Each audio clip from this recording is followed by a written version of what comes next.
உலகம் சுற்றுவாளிவனை டிஜிட்டலில் பண்ணுறான்னு சொல்லி பிக்சரை பண்ணிட்டார். சவுண்டை என்ன பண்ணாருன்னா ஏஆர் ரஹ்மான் மியூசிக் இருக்குல்ல, அதை தூக்கி போட்டு விட்டு புது படங்க ஆச்சு ஷூட் பண்ணுறாங்க, ரெடி பண்ணி எடுத்து வந்து ரிலீஸ் பண்ணிக்கிறாங்க. பழைய படங்கள்லாம் அப்படியே தியேட்டரில் பார்க்கறதுக்கான வாய்ப்பே எல்லாம் போயிடுமே அப்படின்ற ஒரு நிலை என்ன ஆகுறதுன்னு தெரியலன்னு சொல்லி அப்போ தான் யோசிச்சுட்டு இருக்கேன். என்ன செய்யறதுன்னு இதுதான் யோசிச்சு பார்த்தேன். படத்துக்கு டிஜிட்டைஸ் பண்ணால் எந்த செய்யற கிராண்டியராக இருக்கணும். அதுக்கு கிராண்டியரான படம்னா எது செலெக்ஷனாக இருக்குன்னு சொல்லி பார்த்தா கர்ணனை ஓரளவுக்கு கொண்டு போனோம்னா ஓரளவுக்கு ஜெயிச்சிடலாம். பர்டிகுலராக அந்த உள்ளத்தில் நல்ல உள்ளம் பாட்டு இருக்குல்ல, ஆமாம், அது ஒன்றும் வேர்ல்டு வைடு எல்லாருக்கும் ஃபேமஸ் ஆனது. அது டெஃபரெண்ட், அது காப்பாற்றோம் அப்படின்ற ஒரு நம்பிக்கை இருந்துச்சு. ஆக்சுவலாக கர்ணனுக்கு வந்து சவுண்ட் நெகட்டிவே ஸ்பாயில்டு இல்லை, அப்பயே போயிடுச்சு. பிக்சர் நெகட்டிவ் மட்டும்தான் இருந்தது. நாம சமையல்காரர், அந்த டேஸ்ட் எப்படி இருக்கு நம்மளால செய்ய முடியாதுல்ல அப்படின்ற மாதிரி ஃப்ரெண்ட் ஒருத்தரை கூட்டு போயிருந்தேன். அவர் பார்த்துட்டு சொல்லி பிரம்மாண்டமாக இருக்கு அப்படின்னு சொன்னார். அதுதான் 3 சாங்கு ப்ளஸ் ட்ரெய்லரை பார்த்த முன்னாடியே மதுரை மக்கள் ரசிகர்கள், கோயம்புத்தூர் இருந்த ரசிகர்கள்லாம் ஹவுஸ் அன்னைக்கு விடிகாலம் 7 மணிக்கு போடுறோம், 7 மணிக்கு ஹவுஸ் ஃபுல்லாக பழைய படத்தை சத்தியம் தேட்டரில் போட்டான்ற ஒரு பெரிய பேர் இருக்குல்ல அப்படின்றது, அதுதான் ஒரு ஆசை.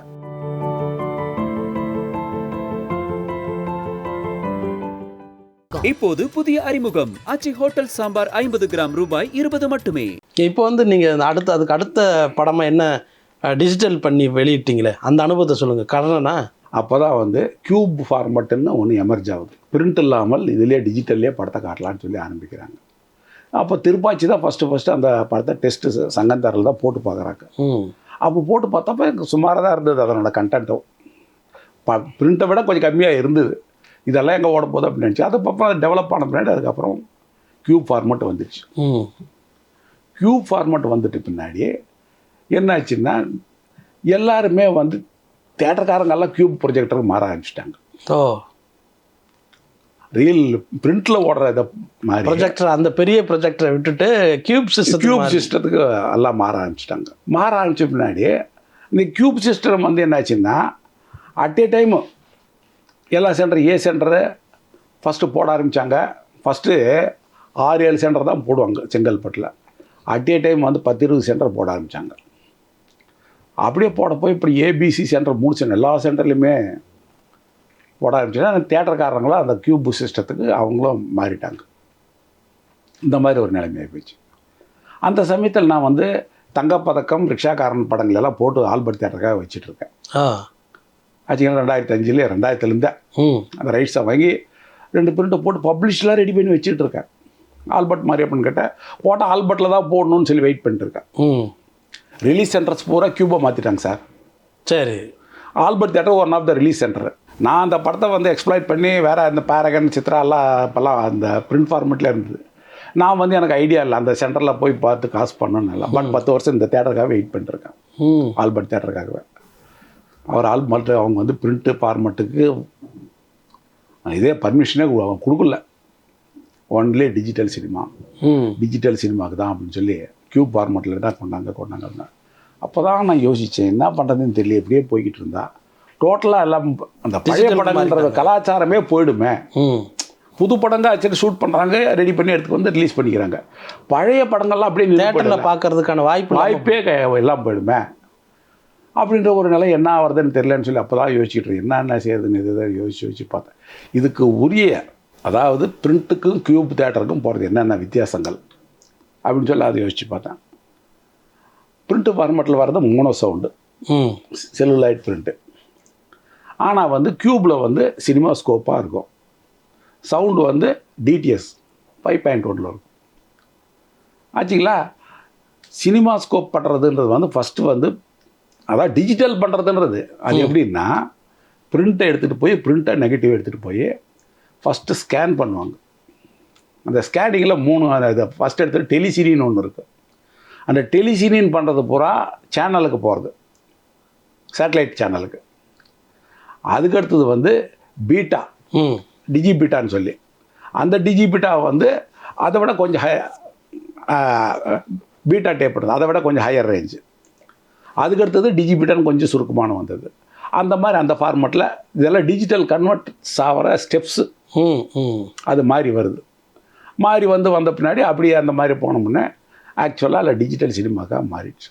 சரி நம்ம எது என்ன பண்ணுறதுன்னு தெரியலன்னு சொல்லி இந்த படங்களை பண்ணோம்னா குறைஞ்சபட்சம் வந்து 1K, அதாவது 1080 அந்த ஃபார்மேட்லையாவது இருந்தால்தான் தேட்டரை கொண்டு போக முடியும். அந்த பீட்டாவில் இருக்கிற டேப்பெல்லாம் அது கொண்டு போக முடியாது. அது என்ன பண்ணுறது அந்த பட்சத்தில் ஃபஸ்ட்டு இதை ஸ்கேன் பண்ணோம்.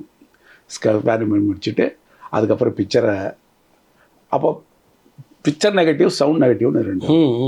பிக்சர் நெகட்டிவ்லேருந்து பிக்சரை ஸ்கேன் பண்ணி, ஸ்கேன் பண்ணுறதுன்னா அந்த 2K ஸ்கேனிங்கு 4K ஸ்கேனிங்னு ஒன்று வந்துச்சு. அந்த பிரிண்ட் அப்படியே எடுத்து அந்த இதை வந்து டிஜிட்டலாக கன்வெர்ட் பண்ணி டேட்டாஸாக அது எடுத்துக்குவாங்க. டேட்டாஸாக டிஜிட்டலில் கன்வெர்ட் பண்ணி ஹார்ட் டிஸ்க் கூட்டு போயிடுவாங்க. ஆச்சுங்களா? அது ஒன்று. அதுக்கப்புறம் அதை திருப்பி ப்ளே பண்ணி பார்க்குறப்போ அதில் தெரியும் பிரிண்ட் எந்த இதில் இருக்குது, எவ்வளோ டேமேஜ் ஆகிருக்கு, எவ்வளோ கரெக்ஷன் இருக்குது. ஆஸ் இட் இஸ் அப்படியே பண்ணவும் முடியாது. அதை வந்து கரெக்ட் பண்ணுறதுக்காக ரெஸ்டோரேஷன் ஒரு மெத்தட் இருந்தது, ஒரு டெக்னாலஜி வந்தது. அந்த ரெஸ்டோரேஷன் ஃப்ரேம் பை ஃப்ரேம் அதெல்லாம் ரெடி பண்ணி அதை கொஞ்சமாக அதுக்கப்புறம் டிஐ பண்ணி கலர் கரெக்ஷன், கலர் பேலன்சிங் எல்லாம் கொண்டாந்து அதை வந்து பிக்சர் நெகட்டிவாக வந்து கொண்டாந்தணும். ஆச்சுங்களா? அதில் இருக்க சிக்கல். அடுத்து சவுண்ட் நெகட்டிவ்னு வந்தது. சவுண்டுன்னு வரப்போ அன்றைக்கி டேட்டில் வந்து ஃபஸ்ட்டு எப்படி கொண்டு போகிறது, அன்றைக்கி சவுண்டு வந்து மோனோவில் தான் இருக்குது. இப்போ வந்து 5.1 பிரிஞ்சிச்சு. பழைய படங்களை வந்து எடுத்தோம்னு வச்சுக்க மோனோ சவுண்டு தான் வரும். ஆனால் இப்போ இந்த சவுண்டு வராது. எப்படி இது என்ன பண்ணுறதுன்னு தெரியலையே, அதுதான் பெரிய குழப்பம். அதில் என்ன செய்கிறதுன்னு சொல்லி எப்படின்னு கேட்குறேன். போய் இது மாற்று வழி என்னான்னு சொல்லி அதுக்கப்புறம் தான் நான் தேட ஆரம்பித்ததில் வந்து என்ன பண்ணேன்னா, இந்த படத்துக்கு டிஜிட்டைஸ் பண்ணால் எந்த செய்கிற கிராண்டியராக இருக்கணும். அதுக்கு கிராண்டியரான படம்னா எது செலெக்ஷனாக இருக்குன்னு சொல்லி பார்த்தா கர்ணனை ஓரளவுக்கு கொண்டு போனோம்னா ஓரளவுக்கு ஜெயிச்சிடலாம். பர்டிகுலராக அந்த உள்ளத்தில் நல்ல உள்ளம் பாட்டு இருக்குல்ல, ஆமாம், அது ஒன்றும் வேர்ல்டு வைடு எல்லாருக்கும் ஃபேமஸ் ஆனது. அது டெஃபினட்டாக அது காப்பாற்றோம் அப்படின்ற ஒரு நம்பிக்கை இருந்துச்சு. ஸோ அதை பண்ணி டிசைட் பண்ணி செய்யலான்னு சொல்லி அதுக்கப்புறம் தான் இந்த யார்கிட்ட இருக்குன்னு சொல்லி பார்த்தப்போ நம்ம ஒரு தனியார் தொலைக்காட்சி அவங்கக்கிட்ட இருக்குதுன்னு சொல்லி தெரிஞ்சுக்கிட்டு அதுக்கிட்ட அவர்கிட்ட போய் அவங்க 4 பிரதர்ஸ் அவங்கக்கிட்ட இப்படி எல்லாம் இருக்குது சார், இதை வந்து இப்படி பண்ணலாம், எப்படின்னு பண்ணலாம் சார் அப்படின்னு சொல்லி சொன்னாங்க. இது எல்லாம் ஓகேப்பா, சவுண்டு எப்படி பண்ணுவா அப்படின்னா, அப்படி சவுண்டு மோனோ தானே இருக்காருன்னா, அப்படி இல்லை பாசிபிலிட்டி இருக்குது சார் அப்படின்னு. எப்படி பாசிபிலிட்டி இருக்குது அப்படின்னு சொன்னார். எனக்கு இது வந்து பாசிபிலிட்டி இருக்குதுன்னு தெரிஞ்சது எங்கெங்கேயோ விசாரித்தேன் சார். எல்லா சவுண்டு இன்ஜினியர்ஸ் அவங்கக்கிட்ட எல்லாம் போய் எல்லாருக்கிட்டையும் இப்படி பண்ண முடியுமா, மோனோ வந்து டீட்டெயில்ஸ் ஒன்றும் இல்லை, மோனோ வந்து ஒரே ஒரு ட்ராக் தான், அதை பிரிக்கவே முடியாது. நீங்கள் இதை வச்சிங்கன்னா இந்த பக்கம் சைடு ஸ்பீக்கர் வச்சு அது எல்லாம் தான் வரும். அந்த காலத்தில் சைடு ஸ்பீக்கர் மேலே வச்சுருப்பாங்க, பாட்டு ஆடி வரும், சைடு ஸ்பீக்கர் பிஜிஎம் வரப்போ இதை அழுத்துறாங்க பார்த்தா சவுண்டு பூரா அப்படி வரும். ஆமாம் அப்படி தான் வரும் அப்படின்ற மாதிரி தான் சொல்லிட்டு இருந்தாங்க. இல்லை சார் இப்படி தான் பண்ணணும் அப்படின்ற மாதிரி, அதுக்கு வழி இருக்கா அப்படின்னு சொல்லி, சவுண்டை பிரிக்கவே முடியாது, அடிஷ்னலாக அந்த சவுண்டில் வேறு இன்னொரு சவுண்டு ஏற்றவும் முடியாது அப்படின்னு சொல்லிகிட்டு இருந்தாங்க. அதுக்கப்புறம் தான் பார்த்தேன் இந்த MP3 ரெக்கார்டு இருக்குல்ல, அதில் வந்து அந்த ரிக்ஷாக்காரன் படம் பாட்டும், அதில் வந்து ஆணிப்பொன் அந்த பாட்டு இருக்குல்ல, அதில் சுசிலாம்மா வாய்ஸ் பாடுறது பாட்டு, அதில் அந்த பாட்டு வரப்போ சில் கொஞ்சம் சத்தம் வந்தது எக்ஸ்ட்ரா. ஏதோ சம்திங் அடிஷ்னலாக other than original there is some sound is there அப்படின்னு தெரிஞ்சுக்கிட்டு அவர்கிட்ட நான் ராஜதீவக்காரர்கிட்ட கேட்டேன், அண்ணா இது மாதிரி பாருங்கண்ணா எக்ஸ்ட்ரா சவுண்ட் இருக்குது, இதை வச்சு கொண்டாடலாம், இதை வச்சு கொஞ்சம் சில்னு வருது இல்லை, அதையே நம்ம பிஜிஎம் போட்டு கொஞ்சம் கொண்டாந்துட்டோம்னா அப்படின்றது என்னோட இது. அடிஷ்னலாக சவுண்டே போட முடியாதுன்னு சொல்லிக்கிட்டு இருந்தது. வேணால் ஆல்ரெடி ஒரு சவுண்டு வந்துருக்குது, அது கீபோர்டு வச்சு அந்த சவுண்டு ஏதோ கொஞ்சம் வந்துருக்குது. ஸோ அதை தான் எனக்கு ஒரு இது என்னன்னு சொல்லுவாங்க, பொறி தட்டிச்சு, இதுலேருந்து வருது, இது பாசிபிலிட்டி இருக்குது அப்படின்னு சொல்லி அதுக்கப்புறம் தான் சார் போய் அலையிறேன். ஒவ்வொரு சவுண்ட் இன்ஜினியராக போய் கேட்குறேன். அப்புறம் எஸ்பி பாலசுப்ரமணியனுடைய அண்ணா, அவரோட ஸ்டுடியோ இருக்கிற கோதண்டபாணி ஸ்டுடியோ, அவர்கிட்டையும் அழைச்சிட்டு போய் நான் அவர்கிட்ட காட்டினேன், அண்ணா இந்த மாதிரி மூணாவது எப்படி பண்ணுறது அப்படின்னு சொல்லி. இல்லை அது பண்ணுறதுக்கு ஒன்றும் பாசிபிலிட்டி இல்லை, நார்த்தில் கூட வந்து செஞ்சுட்டு போனாங்க, அது மாதிரி பண்ண முடியல, நீ வேற இதுதான் பண்ண அப்படின்ற மாதிரி சொல்லிட்டு இருக்காங்க. அந்த டயத்தில் இதே ஒருத்தர் வந்து என்ன பண்ணியிருக்காங்க, உலகம் சுற்றுவாளிவனை டிஜிட்டலில் பண்ணுறான்னு சொல்லி பிக்சரை பண்ணிட்டார்.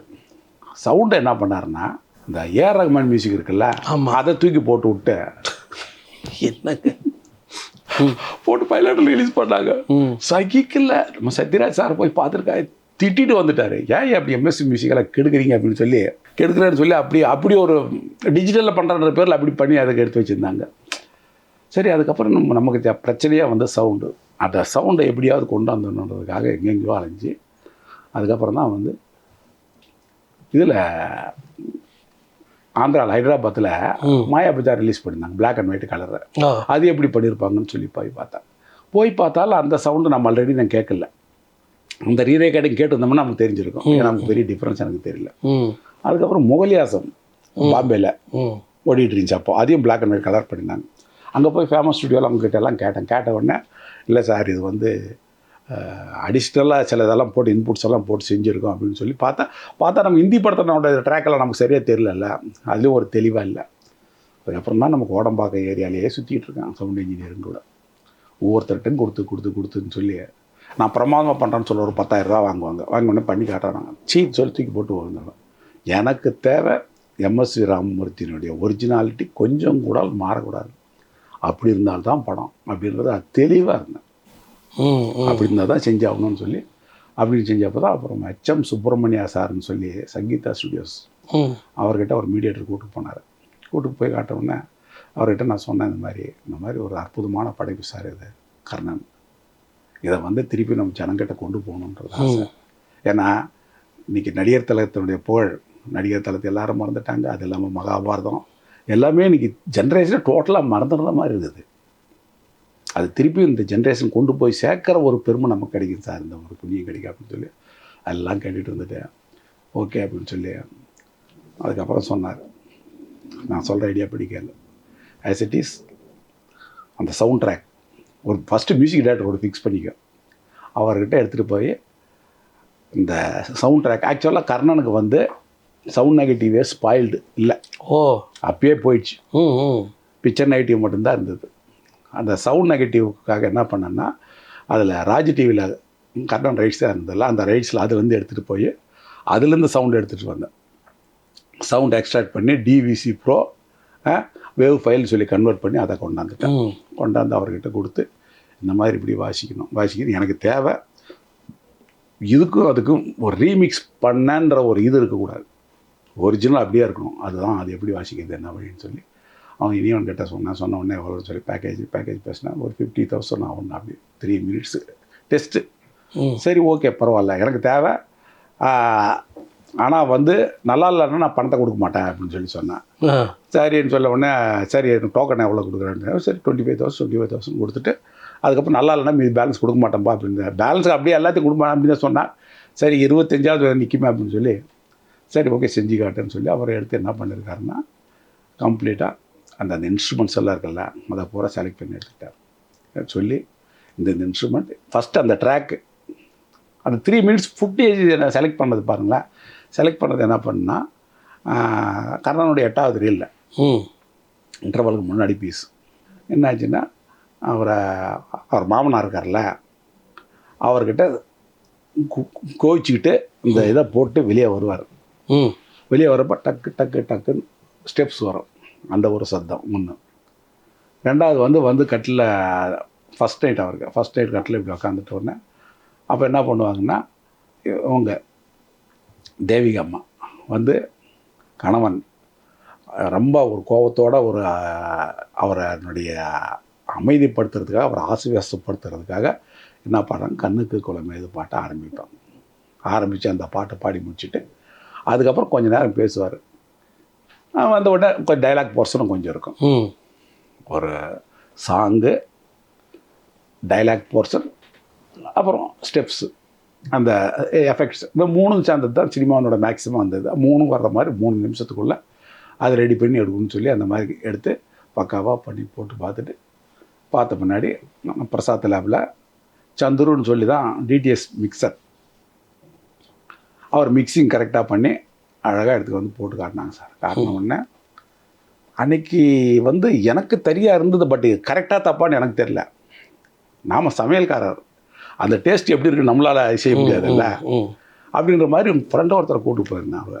அவர் பார்த்துட்டு உடனே பிரமாண்டமாக இருக்குது அப்படின்னு சொன்னார். அதுதான் நம்மளோட இது ஜெயிச்சுட்டு அப்படின்னு சொல்லி தெரிஞ்சிருச்சு. அதுக்கப்புறம் தான் அந்த ட்ராக்கை டெஸ்டிங் முடிஞ்சிடுச்சு. டெஸ்டிங் முடிஞ்சிட்டு பின்னாடி அதுக்கடுத்த வேலையை ஆரம்பிக்கணும்னு சொல்லி அடுத்த ரைட்ஸ் வாங்கணும்ல. ம் ரைட்ஸ் இது மாதிரி நான் இந்த மேட்டர் இப்படியெல்லாம் வந்திருக்குன்னு நான் அவங்ககிட்ட சொல்லலை.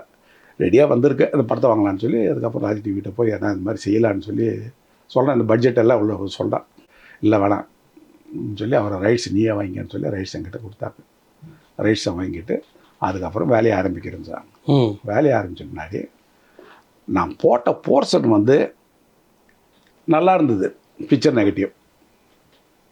அதுக்கப்புறம் உள்ளே ஓப்பன் பண்ணி ஸ்கேன் பண்ணி பார்த்தா ஃபஸ்ட் ரீல் எல்லாமே டேமேஜ் கரக்கரையாக மாறி ஃபுல்லாக டேமேஜ் ஆகிட்டு. ம் ஐயோ ரெஸ்டோர் பண்ணுறதுக்கு பட்ஜெட்டு பெரிய பட்ஜெட் சொல்கிறாங்க. ம் ஆனால் பட் அன்றைக்கி டேட்டில் எனக்கு வந்து சவுண்டில் தான் நான் கான்சன்ட்ரேட் பண்ண வழி பிக்சரில் நான் பெருசாக அவ்வளோ செய்யலை. பட் இருந்தாலும் என்ன பண்ணால் ஸ்டார்டிங் எடுத்த உடனே ஃபஸ்ட் ரீல் 1 and 2 ரீலும் லாஸ்ட் ரீல் மட்டும் செய்கிறதுக்கு அவங்ககிட்ட கெஞ்சி கூத்தாடி பட்ஜெட்டு பேசி ஒரு 3.5 லட்ச ரூபாய்க்கு பேக்கேஜ் பேசி செஞ்சு கொடுங்க அப்படின்னு சொல்லி பிரசாத் லேப்கிட்ட ஃபிக்ஸ் பண்ணுறேன். ஃபிக்ஸ் பண்ணிவிட்டு அந்த 3.5 லட்ச ரூபாய் பேக்கேஜுக்குள்ளே முடிச்சு கொடுங்க அப்படின்னு சொல்லிட்டு அதுக்கு தகுந்த மாதிரி பண்ணுவோன்னு சொல்லி பண்ணி முடித்தாங்க. முடிச்சு எல்லாம் ரெடி ஆகிடுச்சு.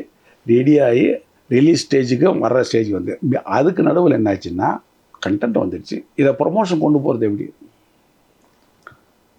இதை மக்கள்கிட்ட போய் சேர்த்துணும்ல. மக்கள்கிட்ட சேர்த்துறதுக்கு என்ன வழின்றதுக்காக அதுக்கு ஆடியோ லான்ச் வச்சு அவனு முடிவு பண்ணான். ஆடியோ லான்ச் வைக்கணுன்ற பட்சத்தில் அது ட்ரெய்லர் கட் பண்ணணும். ட்ரெய்லர் கட் பண்ணி அது இது செஞ்சு அதுக்கு ஒரு 1/2 மணி நேரம் அதுக்கு எல்லா படம் பூராமே ட்ரெய்லராக இருக்குது. எந்த சீன் இருக்குது எந்த சீன் தெரியல. அதில் குழம்பி அப்படின்னு சொல்லி ஒரு இதை எடுத்து வந்து ட்ரெய்லரை உங்களுக்கு 3 நிமிஷம் ஃபுட்டேஜ் ரெடி பண்ணி எல்லாத்துலேயுமே நானே இன்வால்வ் பண்ணி உக்காந்துட்ருக்கேன். உக்காந்துக்கிட்டு அதை செஞ்சு ட்ரெய்லர் அதை ரெடி பண்ணிவிட்டு அதுக்கு டைலாக்ஸ் எல்லாம் போட்டு இது ஆடியோ லான்ச் எப்படி பண்ணலாம் அப்படின்னு சொல்லி அந்த ஒரு முடிவோடு இருக்கேன். இதுக்கு நடுவில் இன்னொரு விஷயத்தையும் சொல்லி ஆகணும். அந்த 3 நிமிஷம் பண்ணான்னு சொன்னால அந்த விஷயத்த எப்படி நாம் போய் யார்கிட்ட சேர்த்துறது, தேட்டருக்கு போய் சேர்த்தணும்ல. நான் வந்து சத்யன் தேட்டரில் சங்கம் தேட்டரில் நான் முன்ன டச்சில் இருந்தேன். அப்போ அங்கே போட்டு பார்த்துட்டேன். ஆல்பர்ட் தேட்டர்லேயும் போட்டு பார்த்துட்டோம். பார்த்துட்டு முன்னாடி இந்த மெயினாக வந்து சாந்தி தேட்டரில் போட்டு காட்டணுமே. சாந்தி தேட்டரில் அதை பார்த்தா நல்லா இருக்குமே. அப்போ தான் இவங்கெல்லாம் சிவாஜி ஃபேமிலி ராம்குமார் புறப்பெல்லாம் அவங்களோட இது இருந்தால் நல்லா இருக்குமே அப்படின்றதுக்காக நான் அவங்க பின்னாடி போய் அவர்கிட்ட ராம்குமார் அவங்க ஆஃபீஸில் உட்காந்து பார்க்குறேன். பார்த்த உடனே சார் இந்த மாதிரி இப்படியெல்லாம் பண்ணியிருக்கேன் அப்படின்னு சொல்லி செஞ்சுருக்கேன். இந்த படத்தை வந்து இன்றைக்கி காலேஜ் ஜென்ரேஷனுக்கெல்லாம் நம்ம அப்பாவை கொண்டு போய் சேர்த்தணும் அப்படி இப்படின்னு சொல்லி போய் அவர்கிட்ட எல்லாம் பெருசாக சொல்கிறேன். என்ன மாதிரி எத்தனையோ பேர் அங்கே போய் பேசுவாங்கன்னு எனக்கு தெரியும். அந்த லிஸ்ட்டில் நம்மளே ஒருத்தர் சரி பார்க்கலாம்னு சொல்லிட்டு இருந்தார். இல்லை கொஞ்சம் பார்த்துட்டிங்கன்னா இந்த 3 நிமிஷம் ஃபுட்டேஜ் நான் பார்த்துட்டு நல்லா இருக்குன்னு சொல்லி அதுக்கப்புறம் 1 வருஷம் கழிச்சு தான் வந்து ஒரு ஆயுத பூஜை அன்றைக்கி சாந்தி தேட்டரில் போட்டு பார்க்கலான்னு சொல்லி அவருக்கு ஒரு தைரியம் வந்தது. அது வரல எனக்கு வந்து இந்த நாம் செய்கிற கண்டென்ட்டை வந்து தேட்டருக்கு எப்படி போய் சேர்த்துறது, தேட்டருக்காரங்க கொடுப்பாங்களா கொடுக்க மாட்டாங்களா, யாருமே பழைய படத்தை கொடுக்க மாட்டாங்களே அப்படின்ற அந்த பயம் தான் எனக்கு. அந்த பயம் அப்படின்ற பட்சத்தில் இவர் பார்த்துட்டாருன்னா சரி ஓகேன்னு சொல்லி போய் அன்றைக்கி ஆயுத பூஜை அன்றைக்கி வந்து பார்த்த உடனே அவரை எனக்கு அந்த ஃபீல் ஏற்பட்டுச்சு. பிரசாத் லேபில் ஏற்பட்ட அந்த ஃபீல் அவருக்கு ஏற்பட்டிருக்கு. உடனே அவர் மாப்பிள்ளை வேணுகோபால் சார்கிட்ட சொல்லி அம்மா சாக்லேட் தேட்டரை கொடுத்துருங்க ரிலீஸ் பண்ணுறது பார்க்கணும்னு சொல்லி அவர் கொடுக்க சொல்லிட்டார். அது கொடுத்து சொன்னா பெரிய ரிலீஃப். அதுக்கப்புறம் மற்ற தேட்டருங்கெல்லாம் கொஞ்சம் கொஞ்சமாக வந்தாங்க. ஆச்சுங்களா இந்த பேரில் இது அதுக்கப்புறம் தான் வந்து நம்ம ட்ரெய்லர் கட் பண்ணி இந்த பப்ளிஷ்டு ப்ளோஅப்ஸ் அது இதெல்லாம் ரெடி பண்ணி அதுக்கப்புறம் நம்ம ப்ரொமோஷன் ஒர்க் ஆரம்பிக்கிறேன். இந்த ப்ரொமோஷன் ஒர்க் எப்படி பண்ணுறது, ப்ரொமோஷன் வந்து சர்வசாதாரணமாக பண்ணக்கூடாது. அன்றைக்கி டேட்டில் எந்திரன் வந்து ரிலீஸ் ஆகிறதுக்கு ரெடியாக இருக்குது. அதுக்கு எந்திரனுக்கு என்னென்ன பப்ளிஷ் பண்ணுறாங்க அந்த பப்ளிஷர் நாமளும் பண்ணுவோம் அப்படின்னு சொல்லி டார்கெட் ஃபிக்ஸ் பண்ணிட்டான். அந்த ப்ளோஅப்ஸு பப்ளிசிட்டி போஸ்டர் கிஸ்டெல்லாம் எல்லாமே அதே ஸ்டைலில் பண்ணோம் அப்படின்னு சொல்லி அந்த பப்ளிசிட்டிஸ்க்கெல்லாம் அதுக்கு ஸ்பான்சர்லாம் கொடுக்குறேன் அப்படி இப்படின்னு சார் சிலர் சொன்னாங்க. போய் பார்த்தா யாருமே அன்றைக்கி டேட்டில் ஒன்றும் பெருசாக சப்போர்ட் பண்ணல. சரி எடுத்த உடனே ஆடியோ லான்ச்சுக்கு ட்ரெய்லர் வெளியிட்டு விழாக்கு 8 சீட்டு. அதுக்கு அடுத்தது வந்து ரிலீஸுக்கெல்லாம் பக்காவாக 15 சீட்ஸு 12 சீட்ஸ் அந்த பப்ளிஷ்டெல்லாம் ரெடி பண்ணி வச்சுட்டேன். ப்ளோப்ஸு எந்தென்னைக்கு என்ன மாதிரி ப்ளோப்ஸ் எல்லாம் அடிப்பாங்களோ அந்த ப்ளோப்ஸ் அந்த ஸ்டைல் எல்லாத்தையும் அது டிசைனர்கிட்ட உக்காந்து ஃபுல் அண்ட் ஃபுல் அதை உக்காந்து எப்படி பண்ண முடியுமோ. அன்றைக்கி டேட்டில் ஸ்டில்ஸ் எல்லாம் பிளாக் அண்ட் ஒயிட் இல்லை. ஆமாம் அதை வந்து கலரிங் பண்ணணும். அதை கலரிங் பண்ணி கலரிங் ஏற்றி கலராக கொண்டாந்து அது டிசைனர் பவன் சொல்லி அவரும் ரொம்ப இன்ட்ரெஸ்டான பர்சன். ரொம்ப இன்வால்வோட அவரும் வந்து நம்ம மகாபாரத்தை கொண்டு போகிறோமா, அவர் தெலுங்காரர் ஓஹோ. அப்படின்றப்ப என்டிஆர் மேலே அவருக்கு பாசம். அதுன்ற பட்சத்தில் ஒரு ஸ்டேஜில் என்னாச்சுன்னா சார், அந்த 8 சீட்டு எப்படி வரணுன்றது என்னோட ஆசைன்னா, குருஷேத்திர போர். அந்த குருஷேத்திர போரில் ஒரு பக்கம் கிருஷ்ணர், அந்த சாரட்டோட 2 பேர் நிற்பாங்கல்ல, ஆமாம், அந்த ஸ்டைலில் போஸ்டர் வரணும்னு சொல்லி அவரது என்டிஆர் உக்காந்துட்டு இருப்பார், அர்ஜுனை வச்சுட்டு ஸ்டில் இருக்குது. சிவாஜி சாருக்கு இப்படி வச்சிருக்கமா அந்த ஸ்டில் இல்லை, அவருக்கு எதுக்கு. ஆனால் இப்படி கை காட்டுற மாதிரி தான் இருக்குது அந்த ஸ்டில். இல்லை என்ன பண்ணுறதுன்னு தெரியலன்னு சொல்லி அதுக்கப்புறம் அவர் டிசைனர் அன்றைக்கி பண்ணார், டெக்னாலஜி பார்த்தா அந்த அம்பு இருந்து பாருங்க, அந்த அம்பை தூக்கி பார்த்து இப்படி உள்ள உட்கார வச்சார் பாருங்களா. உட்கார வச்சு அப்படி நிறுத்திட்டார். நிறுத்திட்டோன்னே இந்த பக்கம் சல்லியன் சிவாஜி, அர்ஜுனன் கிருஷ்ணன், அந்த மாதிரி 2 பேர் சேரட் நேராக போகிற மாதிரி. அதுக்கப்புறம் திருப்பி அந்த போகிறதுன்னு சொல்லி பெரிய கிராண்டியர் 8 ஷீட் அமைஞ்சிச்சு. அப்போ அந்த குருஷேத்திர போர் அதெல்லாம் கொண்டாந்துட்டோம். அதுன்னு சொல்லி அந்த ஒன்றா போஸ்டர்ஸ் பப்ளிசிட்டியில் அந்த மாதிரி அதெல்லாம் அதில் ஃபுல்லாக கான்சென்ட் பண்ணி ரெடி பண்ணி ப்ளவுஸ் எல்லாம் ரெடி பண்ணி வச்சுருந்தேன். ரெடி பண்ணி வச்சுட்டு ட்ரெய்லர் வெளியிட்டு விழா, ட்ரெய்லர் பண்ணி ஆகணும்னு சொல்லி ட்ரெய்லர் கட் பண்ணி ரெடி பண்ணிட்டேன். ட்ரெய்லர் வெளியிட்டு எங்கே பண்ணுறதுன்னு சொல்லி பார்த்தா சத்யம் தேட்டரில் போய் அவர் முனிக்கண்ணே சார்னு சொல்லி, அவர் எனக்கு ஃப்ரெண்டு தான். தெரியும், எனக்கு தெரியும். அவர்கிட்ட சொன்ன முன்னே அவர் ட்ரெய்லருக்கு நானும் வந்திருந்தீங்களா? கர்ணன் ஆச்சுங்களா? அது என்ன பண்ண, அப்போ ஒரு தேட்டர் ரெண்டே அப்போது 1,00,000 பட் இருந்தாலும் பரவாயில்ல, பெரிய தேட்டர்லேயே போடலான்னு சொல்லி சின்ன தேட்டர் தரேன்னாரு. நம்மளுக்கு சின்னதுன்ற கதையே இல்லை, எல்லாம் கிராண்டியர். பெரிய தேட்டர்னால் அதை போட்டு பார்க்கணும் அப்படின்னு சொல்லி ரெடி பண்ணி ஆடியோ லான்ச்சு. அப்புறம் தான் சுசிலா அம்மா, அப்புறம் நல்லா ஃபஸ்ட்டு அவங்களுக்கு ஃபோன் பண்ணேன் அப்படின்னு உடனே அந்த அம்மா ஓகே நான் வந்து குத்து விளக்கு கேட்குறேன், நீங்கள் தான் வரணும் மேடம்னு வரேன்னு சொல்லிட்டாங்க. சுசிலா அம்மா வந்துட்டாங்க, பிபி சீனிவாஸ் வந்துட்டாங்க, விஎஸ் ராகவன் வந்துட்டார், அப்புறம் கமலா தேட்டர் எல்லாம் பெரிய அன்றைக்கி இருந்த எல்லாருமே வந்து எல்லாம் வந்துட்டாங்க. வந்து ஆடியோ லான்ச்சில் அதை பார்த்த உடனே அவங்களுக்கு அது வரலையும் என்னன்னு தெரியாது. ஆனால் சத்யம் தேட்டரில் த்ரோ பண்ணி பார்த்த பின்னாடி அந்த கிராண்டியர் 3 சாங்கு ப்ளஸ் ட்ரெய்லரை பார்த்த முன்னாடி எங்கள் மதுரை மக்கள் ரசிகர்கள், கோயம்புத்தூர் இருந்த ரசிகர்கள்லாம் ஹவுஸ் அன்றைக்கி விடிகாலம் 7 மணிக்கு போடுறோம், 7 மணிக்கு ஹவுஸ்ஃபுல், அவ்வளோ அப்படி ஒரு வாரம் அப்படி அதோடு இருந்தது. அந்த மாதிரி ஒரு எழுச்சி. ட்ரெய்லரை போட்ட உடனே பெரிய ரெஸ்பான்ஸ். அதுக்கப்புறம் தான் ப்ரெஸ்ஸுகள் எல்லாம் எல்லாத்தையுமே எழுத ஆரம்பிச்சிட்டாங்க. இன்னொரு மேட்டர் சொல்லணுன்னா, அதுக்கு அடுத்தது வந்து நம்ம ஒய்ஜி மொய்தீன் சார் கிட்ட நான் போகிறதுக்காக மிஸ்டர் கான்னு சொல்லி ஒரு சிவாஜி மன்ற அசோசியேஷனோட செக்ரட்டரியாக இருந்தவர், அவர்கிட்ட நான் பேசிகிட்டு இருக்கப்போ நான் ஒய்ஜி சார்கிட்ட அழைச்சிட்டு போகிறேன், வாங்க அவரை போய் பார்க்கலான்னு சொல்லி. அவர் தீவிரமான சிவாஜி. ஆமாம், போய் அவர்கிட்ட நான் போன உடனே சார் இந்த மாதிரி அப்படின்னு சொல்லி அவர் என்கிட்ட கேட்டுக்கிட்டு இருக்காரு. என்ன சார் இந்த மாதிரி இந்த படத்தை எதுக்காக இது பண்ணுறேன் அப்படின்னு கேட்டார். என்ன இதை சம்பாதிக்கணுமா அப்படின்னா, சம்பாதிக்கிறதுன்னு அப்படின்னு இல்லை சார், பட் இருந்தாலும் நம்ம நடிகர் திலகத்தையும் மகாபாரத்தையும் இன்றைக்கி போய் ஜென்ரேஷனுக்கு கொண்டு போகணுன்ற ஒரு ஆசையில் தான் நான் இந்த பண்ண டெக்னிக்கல் மேட்டர் எல்லாத்தையும் சொன்னேன், எல்லாத்தையும் கேட்டுட்டு இருந்துட்டேன். அப்படி அத்துந்து போயிட்டேன். சரியா நான் கூட இருக்கேன் சரி அப்படின்னு சொல்லி அதுக்கப்புறம் தான் வந்து அவரும் முனிக்கண்ணேக்கர் ரொம்ப டச்சுன்னா ட்ரெய்லர் ரேட்டு முடிஞ்ச முன்னாடி அதுக்கப்புறம் ட்ரெய்லருக்கு மட்டும்தாங்க சத்யம் தேட்டரில் பர்மிஷன் கொடுத்தாங்க, அங்கே போடுறதுக்கெல்லாம் பர்மிஷன் கொடுக்கல. எனக்கு ஒரு சின்ன ஆசை என்னன்னா, அந்த தேட்டர்லேயும் போட்டுட்டோம்னு வச்சுக்கோங்க, ஒரு பழைய படத்தை சத்யம் தேட்டரில் போட்டான்ற ஒரு பெரிய பேர் இருக்குல்ல அப்படின்றது, அதுதான் ஒரு ஆசை அப்படின்னு சொல்லி நான் கேட்குறேன். கேட்ட உடனே அதில் அந்த இடத்துல ரெஃப்யூஸ் பண்ணல. ஆனால் ஒய்ஜி சார் கொஞ்சம் ஸ்ட்ராங்காக ரெக்கமெண்ட் பண்ணார் அந்த இடத்துல சொல்லி, இது மாதிரி படம் நீ போடு, எதாக இருந்தாலும் பார்த்துக்கலாம் அப்படின்னு சொல்லி சொன்னோம்னா அப்படியா சார் சொல்லி. அதுக்கப்புறம் அந்த டயத்தில் அவரோட இதை நம்ம மறக்க முடியாது. அந்த டயத்தில் கூட இருந்து ஆடியோ லான்ச்லேயே வந்து அவரே வந்து வரவேற்புரை, அவரும் சேரனும் பயங்கரமான தீவிர சிவாஜி ரசிகர், அவரும் வந்து ஆடியோ லான்ச் நாங்கள் ஆங்கரிங் பண்ணுறோன்னு சொல்லி அவங்க ஆங்கரிங் பண்ணுறேன்னு சொல்லி ஆடியோ லான்ச்சில் அவ்வளோ சிறப்பாக பண்ணி அதுக்கப்புறம் அது முடிஞ்ச பின்னாடி 72 தேட்டரில் ரிலீஸ் பண்ணுறேன் சார். ரிலீஸ் பண்ணி அதுக்கப்புறம் வந்து எல்லா பெரிய தேட்டர்லாம் நல்லா போகுது.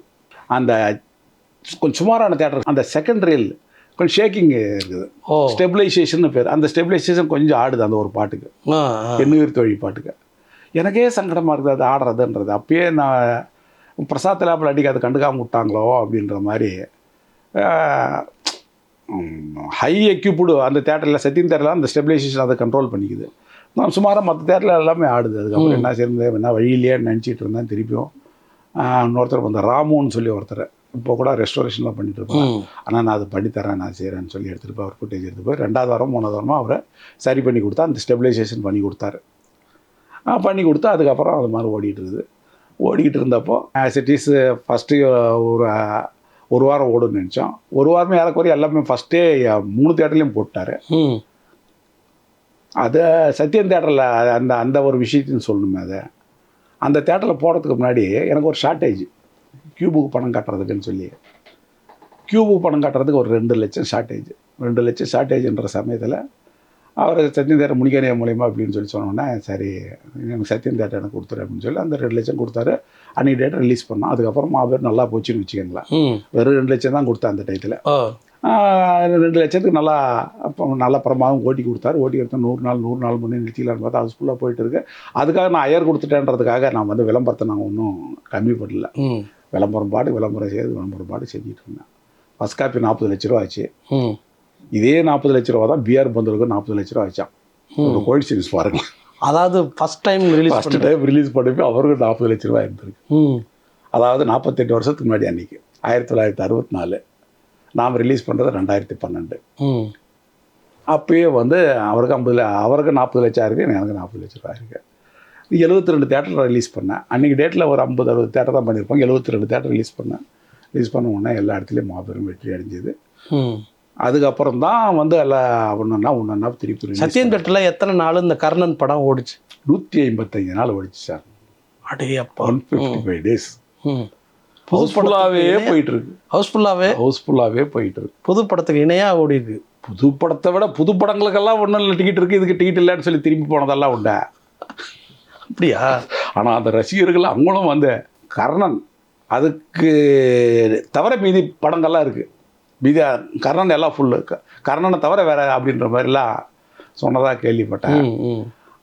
அந்தளவுக்கு ஏன்னா சத்யம் தேட்டரில் பார்க்குறதுன்றது ஒரு பெரிய எக்ஸ்பீரியன்ஸ் தான். பெரிய எக்ஸ்பீரியன்ஸு. சத்யம் தேட்டரில் போட்டதுனால என்னாச்சுன்னா, நாட் ஒன்லி இந்த சின்ன பசங்க, சாஃப்ட்வேர் பீப்புளையும் ரொம்ப அட்ராக்ட் பண்ணிடுச்சு. அது எப்போ தெரிஞ்சதுன்னா, எனக்கு டாக்டரோட ஃப்ரெண்டு மேரேஜுக்காக நாங்கள் போயிருந்தோம், ஃபேமிலியோடு போயிருந்தோம். போனோடனே எங்கள் டாக்டரோட ஃப்ரெண்ட்ஸ் எல்லாருமே வந்து என்ன சூழ்ந்துக்கிட்டாங்க, அங்கிள் உங்கள் படத்தை கர்ணனை நாங்கள் சத்யம் தேட்டரில் பார்த்தோம், ரொம்ப பிரமாண்டமாக ரொம்ப என்ஜாய் பண்ணோம் அப்படின்னு சொன்னாங்க. ஆஹா, இந்த பசங்களுக்கே ரீச் ஆகிருக்குன்ற பட்சத்தில் அப்போ தான் தெரிஞ்சது அவங்களே ரீச் பண்ணியிருக்குன்னு சொல்லி. ஏன்னா சத்யம் தேட்டரில் 150 நாள் ஓடணுன்றது சாதாரண ஆளுங்களால் அந்த ரேட் ஆஃப் அட்மிஷனுக்கு சாதாரண ஆளுக்கு பார்க்க முடியாது. இந்த மாதிரி ரேஞ்சு சாஃப்ட்வேர் பசங்க எல்லாரையுமே போய் ரீச் பண்ணியிருக்குன்றது. எவ்வளோ உங்களுக்கு ப்ராஃபிட்டு ஒரு தகவலுக்காக சொல்லுங்கள். அது இருக்குங்க சார். இது ஏறக்குறைய பத்திரிக்கையில் அது பெருசாக போட 25 கோடி கலெக்ட் பண்ணி 30 கோடி அப்படின்றது அது பூஸ்டிங்காக தான் இருந்திருக்கும். ஆக்சுவலாக ஆஸ் ஃபார் இதுபடி வந்தது வந்து 5 கோடி ரூபா நெட்டு பட்டுச்சு. அப்போ நெட்டு கிராஸ் எல்லாம் ஒன்று தானே. அதுக்கப்புறம் வந்து ஏறக்குறைய அதுக்கப்புறம் அன்றைக்கி வந்து பழைய படம்னா 40% தான் கொடுப்பாங்க. அது டிஸ்ட்ரிபியூஷன் கமிஷன் 10% போகும், 30% நெட்டாக நிற்கும். ஏறக்குறைய ஒரு 1.5 கோடி 1.25 கோடி பக்கத்தில் வந்திருக்கும். அந்த 1.25 கோடி பக்கத்தில் வந்திருக்கும். ஏன் நான் செலவு பண்ணதே வந்து 40 லட்சம் ப்ளஸ் பப்ளிஷ் வந்து 60 லட்சத்துக்கு மேலே பண்ணிட்டேன். அது ட்ரெய்லர் வெளியீட்டு விழா முடிஞ்சு பின்னாடி அந்த செலவு பண்ணேன். வெற்றி விழாவுக்கு நானே செலவு பண்ண வேண்டியதாக போயிடுச்சு. அன்றைக்கி அந்த விஷயம் தெரியல, யாராவது எடுத்து செய்வாங்கன்னு சொல்லி. பட் இருந்தாலும் எல்லாருக்கும் செய்யணும்னு சொல்லி அதுக்கு ஒரு 5 லட்ச ரூபா செலவு பண்ணி வெற்றி விழா 150 நாள் வெற்றி விழாவும் அதுலேயே காமராஜர் அங்கத்தில் பண்ண உடனே ஓரளவுக்கு நல்லா ஒரு 5 லட்ச ரூபா கலெக்ட் பண்ணிச்சுன்றது அது ஒன்று. ஓகே. நல்லது சார். ரீரிலீஸ் படங்களை பற்றி ஒரு பெரிய அனுபவத்தை பகிர்ந்துக்கிட்டீங்க. உங்களோட நேரத்துக்கு ரொம்ப நன்றி. மிக்க நன்றி சார். என்னுடைய எக்ஸ்பீரியன்ஸ் எல்லாம் நம்ம சொல்லணும்னு ஆசைப்பட்டதுக்கு எனக்கு ஒரு சந்தர்ப்பமாக அமைஞ்ச இந்த வாவ் தமிழா என்னுடைய யூடியூப் சேனலுக்கு எனது நன்றியை தெரிவிச்சுக்கிறேன்.